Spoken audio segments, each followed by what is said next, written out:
wa ala alihi wa ashabihi wa mawala, amma ba'd. Puji dan syukur marilah kita panjatkan ke zat Allah yang Maha Ghafur. Salawat beserta salam semoga terlimpah curahkan kepada Habib tertinggi, Nabi termulia, Nabi besar Muhammad sallallahu alaihi wasallam. Dan semoga terlimpah curahkan pula kepada keluarganya, sahabatnya, para tabi'in tabi'atnya, dan semoga terlimpah curahkan pula kepada kita sebagai umatnya, dan semoga kita semua mendapatkan syafaatul uzma dan bisa menjalankan sunnah-sunnahnya. Amin ya Allah ya Rabbal alamin. Pada kesempatan kali ini, yakni dalam Millennial Smart Trend Ramadan Virtual dalam agenda Kids kajian Islam di sekolah yang dilakukan secara virtual, Ibu akan membawakan materi ulumul hadis. Hadis merupakan sumber hukum Islam yang kedua setelah Al-Quran, yang mana salah satu fungsi dari hadis adalah bisa memperjelas ayat-ayat Al-Quran yang masih bersifat global. Kita sebagai muslim harus bisa memilah hadis yang mana yang boleh dijadikan sandaran atau rujukan untuk kegiatan amal ibadah kita. Kemudian Ibu akan menjelaskan sedikit tentang ilmu hadis. Ilmu hadis banyak para ulama yang mendefinisikan. Ada ulama mutaqaddimin, ada ulama mutaakhirin. Kita ambil dari ulama mutaakhirin saja. Mendefinisikan menjadi dua bagian. Pertama ada ilmu hadis riwayah, kedua ada ilmu hadis diroyah. Ilmu hadis riwayah adalah ilmu pengetahuan yang mempelajari hadis-hadis yang disandarkan kepada Nabi Muhammad SAW, baik berupa perkataan, perbuatan, takrir, tabiat, atau tingkah lakunya. Sedangkan ilmu hadis diroyah adalah kaidah-kaidah untuk mengetahui keadaan sanad, matan, cara meriwayatkan, cara menerima, sifat-sifat perawi, dan lain-lain. Setelah kalian mempelajari pengertian ilmu hadis, sekarang kita akan mempelajari apa yang maksud dengan hadis itu sendiri. Hadis menurut bahasa adalah, pertama ada yang mengatakan al-jadid, artinya sesuatu yang baru. Terus ada lagi yang berpendapat hadis menurut bahasa adalah al-khabar atau berita, al-ikhbar. Sebagaimana dalam Quran surah Al-Duha ayat 11, wa amma bi ni'mati rabbika fahaddits. Nah, sekarang kita akan mempelajari hadis menurut istilah. Hadis menurut istilah ma udhifa ila Nabi Muhammad sallallahu alaihi wasallam qaulan au fi'lan au taqriran au sifatan. Segala sesuatu yang bersandar dari Rasulullah sallallahu alaihi wasallam, baik berupa perkataan, perbuatan, ketetapan, atau sifat-sifat beliau. Setelah kalian mempelajari hadis menurut istilah, maka timbul bentuk-bentuk hadis. Pertama ada hadis qauli atau ucapan Rasulullah SAW. Kedua hadis fi'li atau perbuatan Rasulullah SAW. Hadis takriri atau ketetapan Rasulullah SAW.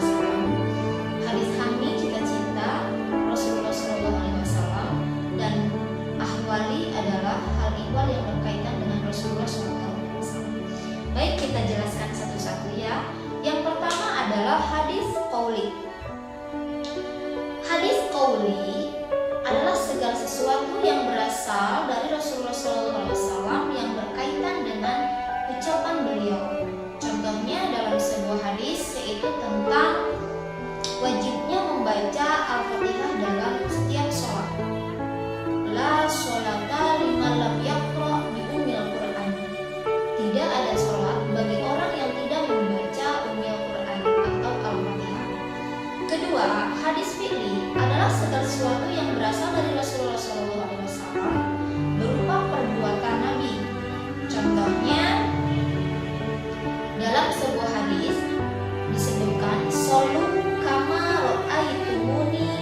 Shallallahu Alaihi Wasallam, sebagaimana dalam contohnya, la yusalliyanna ahadun al-asra la fi Bani Quraidah, yang artinya janganlah seseorang sholat asar kecuali bila tiba di Bani Quraidah.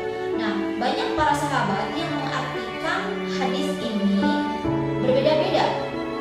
Pertama, ada yang mengartikan boleh tidak sholat asar pada waktunya. Kedua, ada sahabat yang mengartikan ketika mereka sedang berperang harus cepat-cepat pulang ke Bani Quraidah karena harus melaksanakan sholat asar pada waktunya.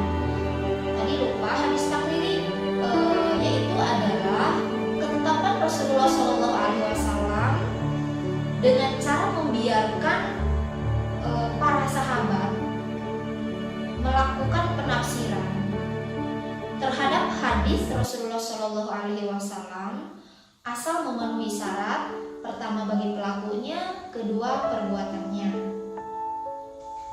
Sedangkan hadis hammi adalah hadis yang berkaitan dengan cita-cita Rasulullah yang belum terrealisasikan. Contohnya, ketika Rasulullah Shallallahu Alaihi Wasallam berpuasa pada tanggal 10 Muharram dan mengajak pada para sahabatnya supaya berpuasa pada tanggal tersebut, para sahabatnya bertanya kepada Rasulullah, "Ya Rasulullah, hari ini adalah hari yang diagungkan oleh Yahudi."